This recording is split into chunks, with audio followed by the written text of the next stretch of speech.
నమస్కారం. మీ విశ్వసనీయ వార్తా వేదిక ఎంఎస్సి న్యూస్ తెలుగు.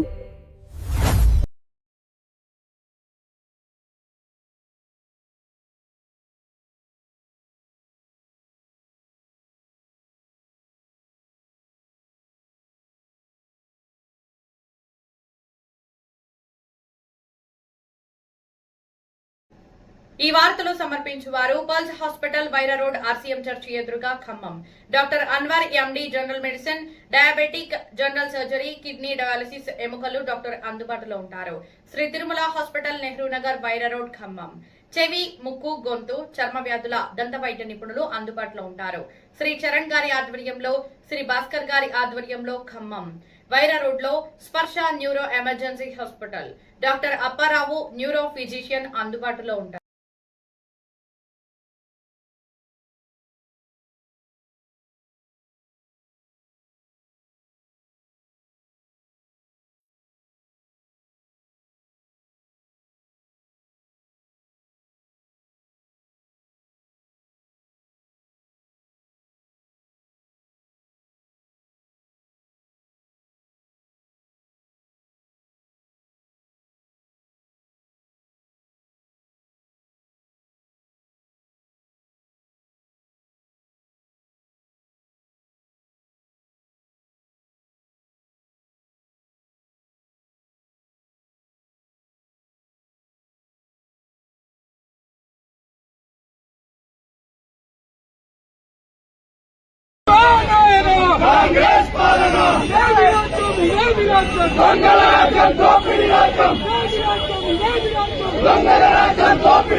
ఎందుకు ఆపుతా ఉన్నారు? మమ్మల్ని ఆపాల్సిన అవసరం ఏంది? బహిరంగ చర్చకు సవాలు విసురుతారు. చర్చకు బయలుదేరితే పోలీసులను అడ్డం పెట్టి ఆపుకుంటారా?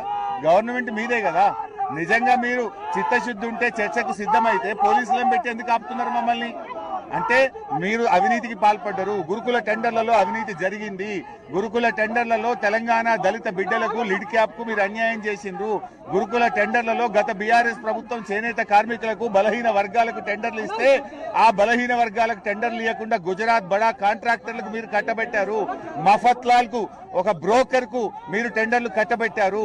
కానీ బీఆర్ఎస్ ప్రభుత్వం నాడు కేసీఆర్ గారు బీసీ బిడ్డలకు, చేనేత కార్మికులకు, అదే విధంగా దళిత బిడ్డలకు లిడ్ క్యాప్ కు బీఆర్ఎస్ ఏమో మన బిడ్డలకు బీఆర్ఎస్ సాయం చేస్తే మీరు బ్రోకర్లకు, మఫత్లాల్ కు, గుజరాత్ కంపెనీలకు టెండర్లు ఇచ్చారు. ఇలా డ్రగ్స్ సప్లై చేస్తూ దొరికిన దొంగకు మీరు టెండర్లు కట్టబెట్టారు. అందుకే మేము బయలుదేరినాం. మరి మా చర్చ మీద ఇవాళ ఎందుకు పోలీసులు అడ్డం పెట్టి అడ్డుకుంటున్నారు? పోలీసులు అడ్డుకోవాల్సిన అవసరం ఏంది? ఒకవేళ మంత్రులు చర్చకు సిద్ధమే అయితే, మంత్రులు నిజంగా తప్పు చేయకపోతే చర్చకు సవాల్ విసురుడేందుకు, పోలీసులను అడ్డం పెట్టుకుని పారిపోవడేందుకు? ఇది ప్రభుత్వం పారిపోతుంది. ఈ మంత్రులు మాతో చర్చించడానికి దమ్ము లేక, ధైర్యం లేక, నిజాయితీ లేక, చిత్తశుద్ధి లేక పోలీసులను అడ్డం పెట్టి ఇవాళ చర్చ నుంచి పారిపోతున్నారు, తప్పించుకుంటున్నారు.